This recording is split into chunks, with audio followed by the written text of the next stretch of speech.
부처님의 마음은 대자비이시다. 모든 방편을 다하여 모든 중생을 건지시는 대자의 마음과 중생과 동비하는 대비의 마음이시다. 마치 어머니가 아이를 사랑하는 것처럼 잠시도 놓치지 않고 지키고 키우고 보살펴 주시는 것이 부처님의 마음이시다. 그대 고뇌는 나의 고뇌, 그대 안락은 나의 안락이라고 말씀하시어 일념에도 일찰나에도 결코 버리는 일이 없으시다. 부처님의 대비는 사람의 필요에 따라 일어나고 이 대비에 접하여 신심이 생기고 신심에 의해서 깨달음을 얻게 된다.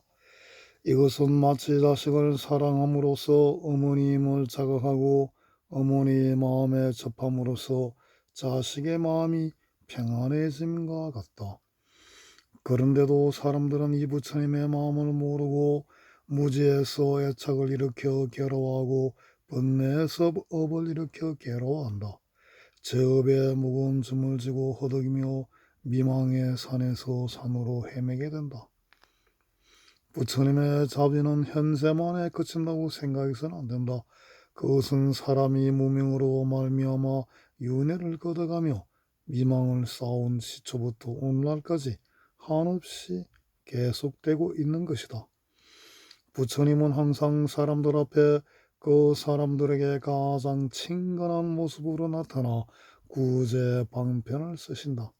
부처님은 석가족의 태자로 태어나서 출가하여 고행하시어 법을 깨치시고 교리를 설하시고 죽음을 시연하셨다. 사람이 미망이 끝없으므로 불력이 미친데도 끝없으며 사람의 죄업의 깊이에 끝없으므로 부처님의 자비에도 끝이 없다. 그러므로 부처님께서 그 수행을 시작하셨을 때 네 가지 큰 서운을 세우셨다. 첫째로 모든 중생을 제도하자, 둘째로 모든 번뇌를 끊자, 셋째로 모든 가르침을 배우자, 넷째로 완전한 깨달음을 얻도록 하자. 이런 소원은 바로 부처님의 마음이 중생을 구제하는 대자비임을 나타내고 있다. 부처님은 살생하지 않는 수행을 통해 그 공덕으로 사람들이 오래 살도록 염원하셨다. 부처님은 도적질하지 않는 수행을 통해 그 공덕으로 사람들이 필요하는 재물을 얻을 수 있도록 염원하셨다. 부처님은 음란한 짓을 하지 않는 수행을 통해서 그 공덕으로 사람들의 마음에 해심이나 또 몸에 기갈이 생기지 않도록 염원하셨다. 부처님은 속이지 않는 수행을 통해서 그 공덕으로 사람들이 진실을 말하는 마음에 평정을 알도록 염원하셨다. 부처님은 이간질하지 않는 수행을 통해서 사람들이 항상 화합하여 교법을 말하도록 염원하셨다.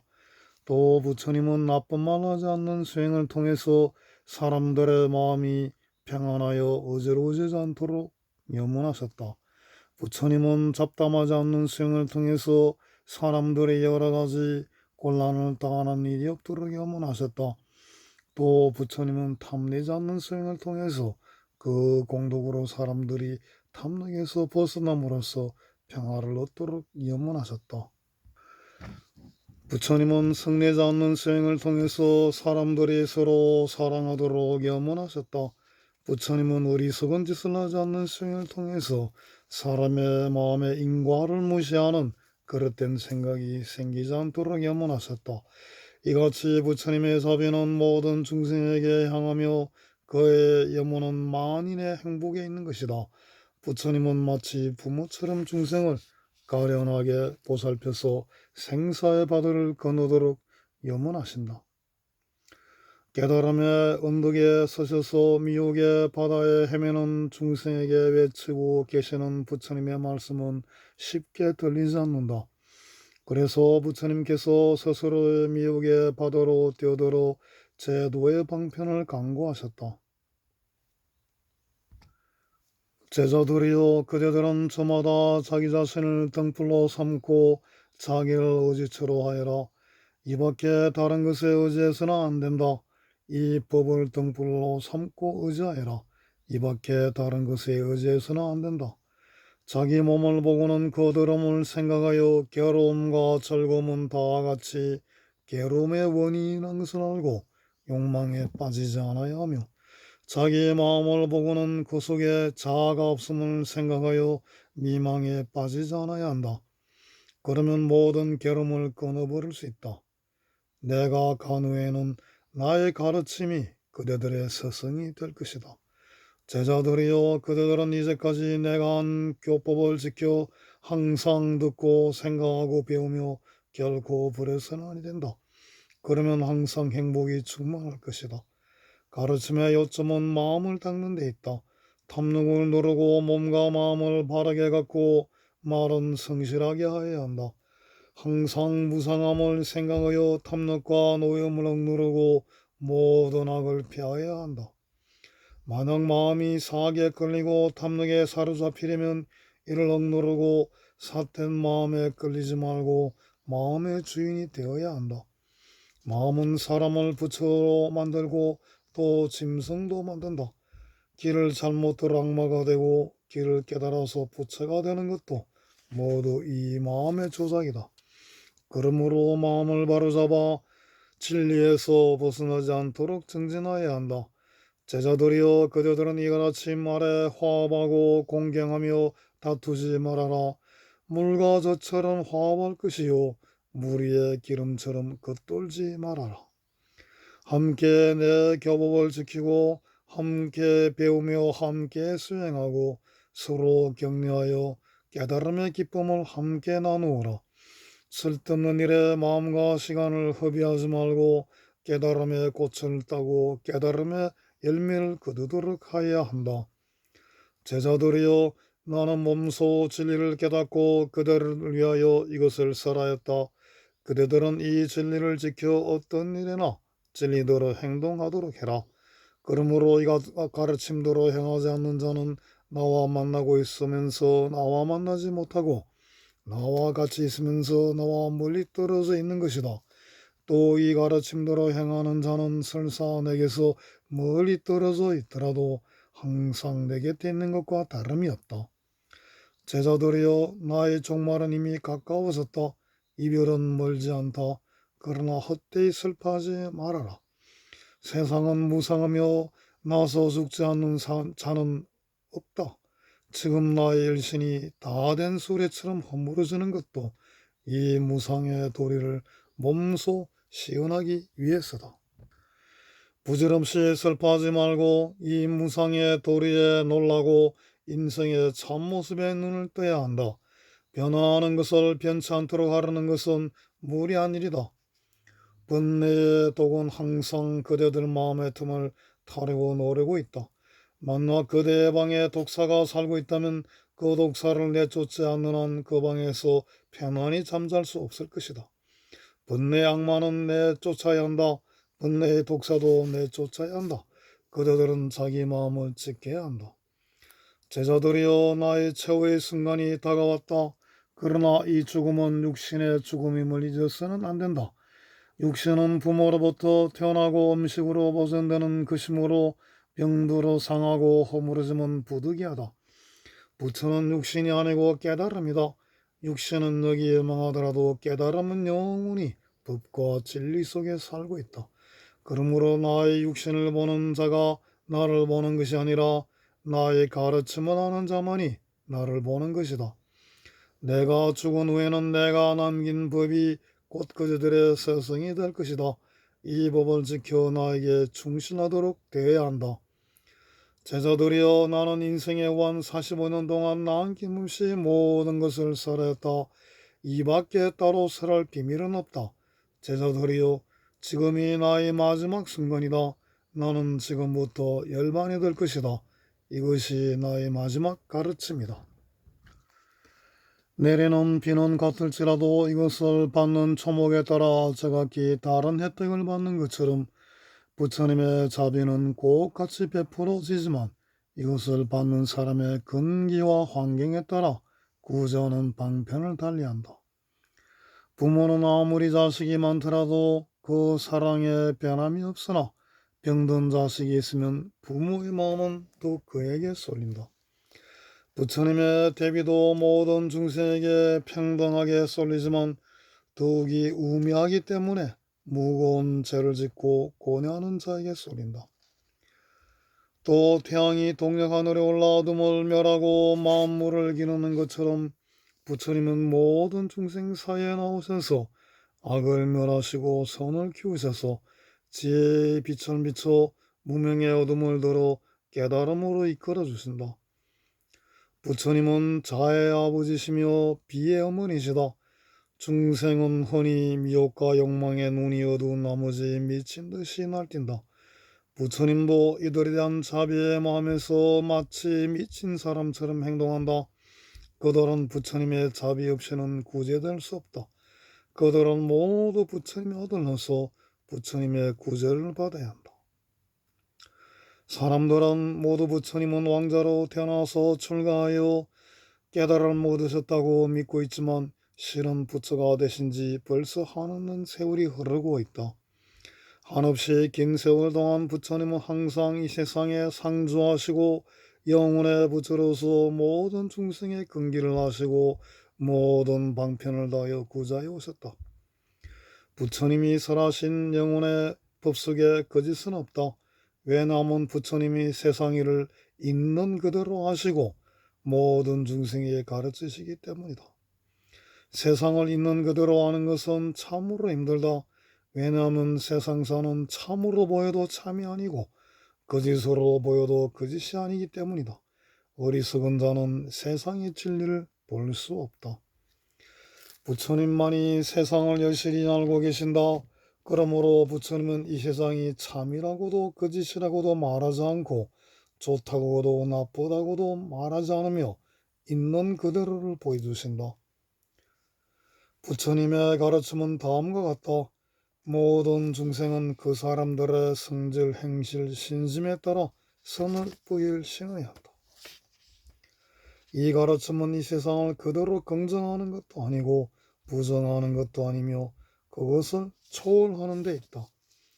부처님은 단순히 말로만 가르치시는 것이 아니라 솔선수범하신다. 부처님은 그 생명이 무한하시지만 영생을 갈망하는 사람을 깨우쳐 주시기 위해서 방편으로 죽음을 나타내셨다. 부처님은 욕망의 노예가 되는 중생을 구제하기 위해 방편으로 생과 사를 나타내신 것이다. 부처님께서 이 세상에 나타나시는 것은 극히 드물은 일이다. 부처님은 이 세상에서 깨달음을 성취하시고 법을 설하시고 의욕의 그물을 끊으시고 애욕의 뿌리를 뽑으시고 악의 바탕을 틀어막으시고 또 방해를 받지 않고 자유자재로 이 세상을 걸으신다. 세상에 부처님을 존경하는 것보다 거룩한 일은 없다. 부처님께서 이 세상에 나타나시는 것은 법을 설하셔서 사람들에게 참다운 복리를 주시기 위해서이다. 괴로워하는 사람들을 버릴 수 없기에 부처님은 이 고난의 세계에 나타나신다. 불의와 사견이 가득하고 탐욕의 싸움이 거칠 줄 모르고 살기 힘든 이 세상에 법을 전하면 참으로 힘들다. 부처님은 다만 대자대비를 인하여 이 곤란을 이겨내신다. 부처님이 세상의 모든 사람의 좋은 것이다. 번뇌의 무거운 짐으로 괴로워하는 자가 부처님을 만나면 부처님은 대신하여 그 짐을 져주신다. 부처님은 이 세상의 참다운 스승이시다. 미혹에 괴로워하는 자가 있으면 지혜의 빛으로 이 암흑을 끄어주신다. 송아지가 언제까지 어미소의 곁에서 떨어지려고 하지 않는 것처럼 한번 부처님의 법을 들은 자는 부처님 곁을 떠나지 않는다. 법을 들으면 언제나 즐겁기 때문이다. 달이 지면 사람들은 달이 졌다고 하며 달이 떠오르면 사람들은 달이 나타났다고도 한다. 그러나 사실은 다른 하늘에 상조하여 출몰함이 없다. 부처님도 이처럼 상조하시어 생멸함이 없으나 단지 사람들을 가르치기 위해 생명을 나타내신다. 사람들은 달이 기울어지면 초생달이라고 하며 자면 보름달이라고 부르는데 사실은 달은 언제나 차 있으며 불거나 줄지 않는다. 부처님도 이렇다 상조하시어 생멸하지 않으나 단지 사람들의 보는 곳에 따라 생멸이 있을 따름이다. 다른 어디에도 나타난다. 도시에도 마을에도 산이나 강에도 못속이나 독속이나 풀이 끝에 있을 속에도 나타난다. 사람이 백리 천리를 가더라도 달은 항상 그 사람을 따라간다. 달의 성에 변함이 없으나 달은 보는 사람에 따라 다르다. 부처님들도 세상 사람들에 따라서 한없는 모습을 나타내시지만 상조하여 변함이 없으시다. 부처님이 나타나시거나 숨으시거나 모두 인연에서 나오는 것이다. 인연이 알맞을 때 이 세상에 나타나시고 인연이 닿으면 이 세상에 숨으신다. 부처님은 그 몸이 생멸하시지만 사실은 상자하고 계시는 것이다. 이 도리를 깨달음으로써 부처님이 나타내시는 생멸과 재행무상에 흔들리지 말고 또 슬퍼하지 말고 참다운 깨달음을 열어 위없는 지혜를 얻어야 한다.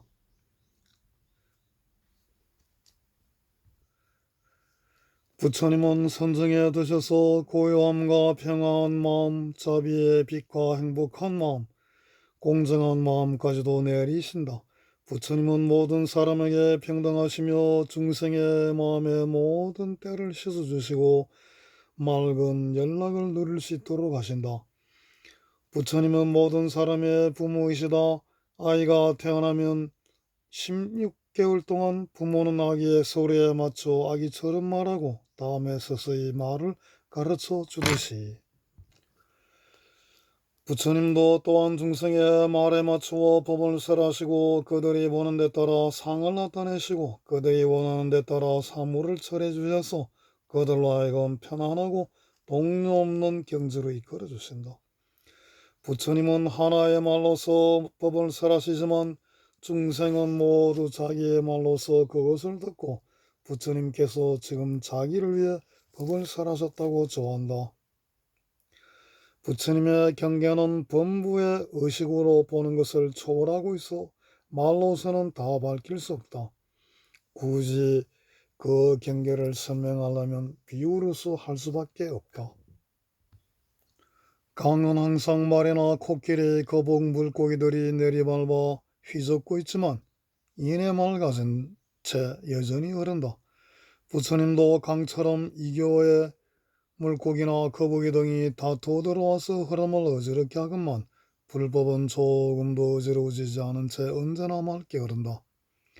부처님의 제언은 모든 도리를 하시고 치우친 양극단을 떠나여 정도를 취하시고 또 모든 문자와 언어를 초월하고 모든 사람의 생각과 감정을 아시고 일순에 이 세상의 모든 것을 아신다. 조용한 바다에 하늘의 별이 남김없이 그 모습을 비추듯 부처님 지혜의 바다에는 모든 중생의 마음이나 생각이나 처지가 그냥 그대로 나타난다. 그래서 부처님을 일체지자라고 한다. 이 부처님의 지혜는 모든 사람의 메마른 마음을 적셔주시고 빛을 주시고 이 세상의 뜻이나 생멸 인과의 도리를 깨우쳐 주신다. 실로 부처님의 지혜에 의하여만이 사람들은 이 세상 일을 잘 이해할 수 있는 것이다. 부처님은 비단 부처님으로서 나타나실 뿐만 아니라 때로는 악마로서 때로는 여자 신국왕 정치가 대신으로 나타나시고 때로는 창부의 집 도박자의 집에도 나타나신다. 연병이 있을 때는 의사가 되어 약을 주시며 전쟁이 일어나면 바른 가르침을 설하셔 재난을 들게 해주시며 상주의 생각에 사로잡혀 있는 자에게는 무상의 도리를 설하시고 자아와 자랑에 묶여있는 자에게는 겸양과 자기희생을 설하시고 세속적인 연락에 거물어 갇혀 있는 자에게는 이 세상의 비참함을 드러내 주신다. 부처님의 활동은 이렇듯 이 세상의 모든 일이 나타나지만 그것은 모두 법신의 근원에서 흘러나오는 것으로 부처님의 대비도 그 근원은 끝없는 생명과 끝없는 빛인 이 법신 부처님에게서 나오는 것이다. 이 세상은 불타고 있는 집처럼 편안하지 못하다. 중생은 어리석음에 암흑에 쌓여 노여움, 불만, 질투, 편견 등 모든 번뇌로 미쳐 있다. 아기에게 어머니가 필요하듯 모든 사람은 부처님의 자비에 매달려야 한다. 부처님은 실로 이 세상의 아버지시다. 그러므로 모든 사람은 부처님의 아들이다. 부처님은 성자 중 성자이시다.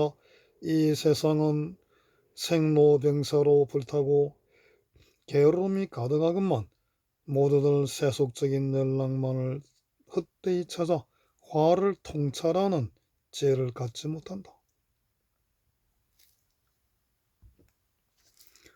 사람은 선과 악을 별도의 것으로 생각하고 이것에 집착하고 있다. 그러나 본래 선과 악이 따로 있는 것이 아니다. 법을 닦는 자는 선악의 구별이 별도로 있는 것이 아님을 알고 불의의 도리를 깨닫는 것이다. 사람은 불행을 두려워하고 행복을 바란다. 그러나 지혜의 눈으로 이 두 개를 보면 불행의 상태가 그대로 행복이고 행복이 그대로 불행이 되는 것을 알 수 있다. 그러므로 지혜 있는 자는 성공에 우쭐거리지 말고 실패에 꺾이지 말고 담담한 심정으로 화백에 대처해야 됨을 알고 불의의 도리에 깨닫는다. 모든 위험을 무릅쓰고 바다 밑에 내려가지 않고서는 값진 진주를 딸 수 없는 것처럼 사람은 미혹의 진창에 들어가지 않고는 깨달음의 제보를 얻을 수 없다. 태산처럼 큰 자아의 집착을 갖는 자라만이 도리어 법을 찾을 마음도 일으키고 깨달음도 마침내 얻을 것이다. 그러므로 옛날에 어떤 사람이 참된 깨달음을 찾아 칼산에 올라가 자기 몸을 불 속에 내던져 고행을 하였을 때 오히려 그 속에서 시원함을 느꼈다는 것처럼 미혹이 그대로 깨달음이므로 명리영달의 칼의 산이나 정오의 불바다 속에서도 깨달음의 시원한 바람이 불어올 것이다. 부처님의 가르침은 상반하는 두 개를 떠나서 불의 하나를 얻는 데 있다. 만약 상반되는 두 개 중에 하나를 취하여 여기 집착하면 비록 그것이 선일지라도 발을정일지라도 그릇된 것이 된다. 만약 사람이 모든 것이 변한다고 생각한다면 이것도 그릇된 생각이 떨어지는 것이며 또 만약 모든 것은 변하지 않는다고 생각한다면 그것도 마땅히 그릇된 생각이다. 만약 사람이 자아가 있다고 집착하면 그것은 그릇된 생각이며 항상 괴로움을 면할 수 없다. 만약 자아가 없다고 한다면 그것 또한 그릇된 생각으로 법을 닦아도 효과가 없다. 사람에는 여러 종류가 있고 각기 큰 길을 달리한다. 마음이 많이 흐리는 자도 있고 적게 흐린 자도 있다. 현명한 자도 있고 우매한 자도 있다. 양순한 자도 있고 그렇지 못한 자도 있다. 가르치기 쉬운 자도 있고 그러지 못한 자도 있다. 이를테면 청적, 황백, 푸르고 붉고 노랗고 흰 각양각색의 연꽃의 못이 있어 물속에서 생기고 자라서 물의 표면으로 나오지 않는 연꽃이 있는가 하면 물속에서 생기고 자라지만 수면을 떠나 물에 젖지 않는 연꽃도 있다. 이런 차별 위에도 남녀의 구별이 있으나 사람의 본성으로서 차별이 있는 것이 아니라 적절한 수양을 쌓아야 여자도 남자와 같이 깨달음에 이를 수 있다. 코끼리 조른 사가 되려면 5가지 자격을 갖추어야 한다. 건강하고 신념이 차고 근면하고 거짓이 없어야 하고 지혜가 있어야 한다. 부처님을 따라 깨달음을 얻으려면 역시 이 5가지를 갖춰야 한다. 이것을 갖추면 남녀의 구별 없이 깨달음을 얻을 수 있고 많은 시기를 요하지 않는다. 그것은 사람은 누구든 깨달을 수 있는 본성을 갖추고 있기 때문이다. 깨달음에 이르는 길에서 사람은 자기 눈으로 부처님을 믿는다. 그와 같이 사람으로 하여금 생사의 세계를 유전 돌아가는 것도 또한 이 눈과 마음이다. 거듭나온 윤회를 거듭하는 사이에 한 사람이 태워버린 뼈를 쌓아 올린다면 산보다도 높고 그동안 먹은 어머니의 젖을 모은다면 바닷물보다 많아졌으리라. 사람이 거짓말하는 데 익숙해지면 어떤 나쁜 일이라도 적금하게 된다. 나쁜 짓을 하려면 거짓말을 하지 않으면 안 되며 일단 거짓말을 하게 되면 나쁜 짓을 보통으로 하게 된다. 악인과 선인은 그 특질이 다르다. 악인은 죄를 모르고 그것을 거칠게 하지 않고 죄를 알려주는 사람이 있으면 그것을 싫어한다. 선인은 선악을 가리고 악인 줄 알면 곧 그만두고 악을 가르쳐준 사람을 고맙게 여긴다. 이처럼 선인과 악인은 근본적으로 다르다. 어리석은 사람이란 자기에게 보여준 다른 사람의 친절에 감사할 줄 모르는 사람이다. 슬기로운 사람이란 늘 감사의 마음을 갖고 비단 자기에게 직접 친절해 준 사람뿐만 아니라 모든 사람에게 친절을 갚아주려고 한다. 깨달음을 찾는 자가 배울 세 가지가 있다. 그것은 계정의 사막이다. 옛날 선제라고 하는 동자가 있었다. 쓰다나 동자.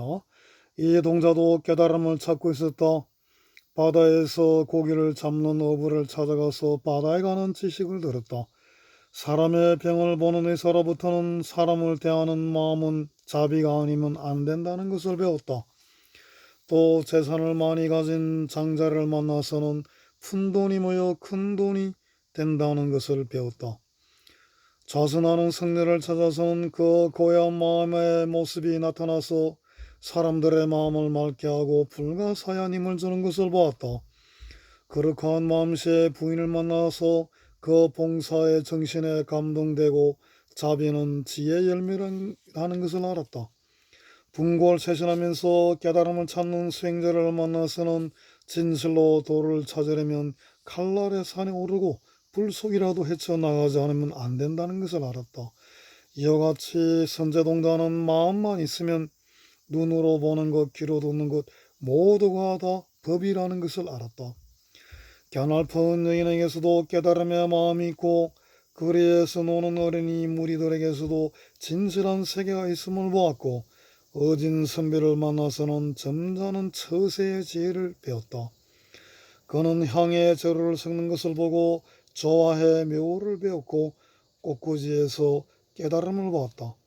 어느 날 숲에서 쉬고 있을 때 썩은 나무에서 한 그루 어린 나무가 자라고 있는 것을 보고 생명의 무상함을 배웠다. 낮에 태양의 빛, 밤에 별의 반짝임, 이런 것들도 선제의 깨달음을 찾는 마음을 적셨다. 선제는 도처에서 길을 묻고 말씀을 듣고 깨달음의 모습을 보았다. 진실로 깨달음을 찾으려면 마음의 성을 지키고 마음의 성을 장식하지 않으면 안 된다. 그리고 경건하게 성문을 열어 그 깊숙한 곳에 부처님을 모시고 신심의 꽃을 공양하고 환희의 향을 바치지 않으면 안 된다는 것을 선제 동자는 배웠던 것이다. 옛날에 상제, 항상 운다 이 뜻이죠. 사다뿌랄디타라고 하네요. 상제라는 구도자가 있었다. 오로지 진실한 깨달음을 찾고 명리를 멀리하고 정진하였다. 어느 날 하늘에서 소리가 들려왔다. 상제여, 동으로 가라. 옆눈 팔지 말고 더운 것과 추운 것을 잊고 세상의 찬란과 멸시에 개의치 말고 선악에 매이지 말고 오로지 동쪽으로 가라. 반드시 참다운 스승을 만나 깨달음을 얻을 것이다. 그는 대단히 기뻐서 그 말소리가 가르친 대로 오직 동쪽으로만 달려가 깨달음을 찾았다.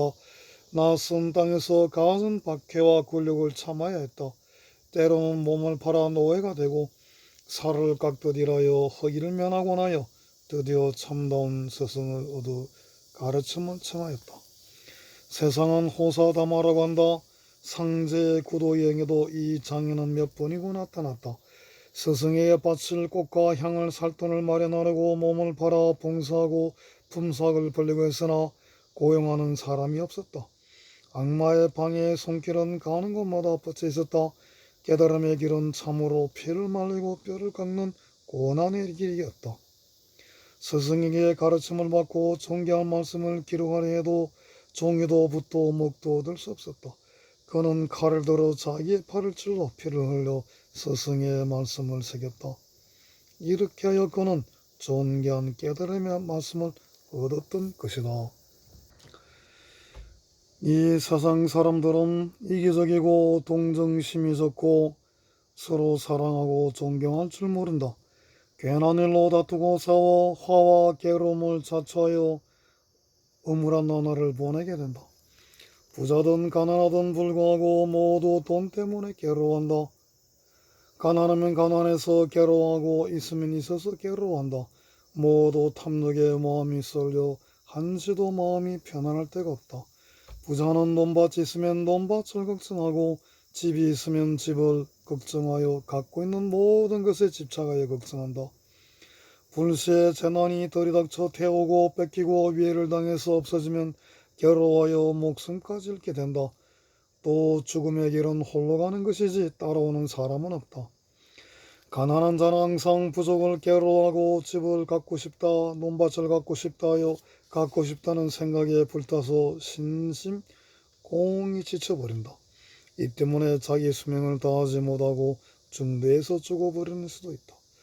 모든 세상이 자기와 적대하는 것처럼 보이고 죽음의 길은 함께 갈 친구도 없이 홀로 먼 비행기를 떠나야 하는 것이다. 이 세상에는 5가지 악이 있다. 첫째로 잔혹이 있다. 모든 산 것은 사람에서부터 땅을 기는 벌레에 이르기까지 서로 싸우고 있다. 강자는 약자를 쓰러뜨리고 약자는 강자를 속이고 서로를 겨르릉대고 있다. 둘째로 부자, 형제, 부부, 친족 등 사이에 서로가 지킬 도가 없는 경우다. 그럴 경우 각자는 자기 중심으로 욕심을 부리고 서로 속이고 마음가입이 따로따로서 여서 진실이 없다. 셋째로 사람들은 흔히 부정하고 엄란한 생각을 품어 남녀 사이에 도가 없어지고 미심쩍스러운 행동을 하며 다투고 싸우고 몹쓸 짓을 하게 된다.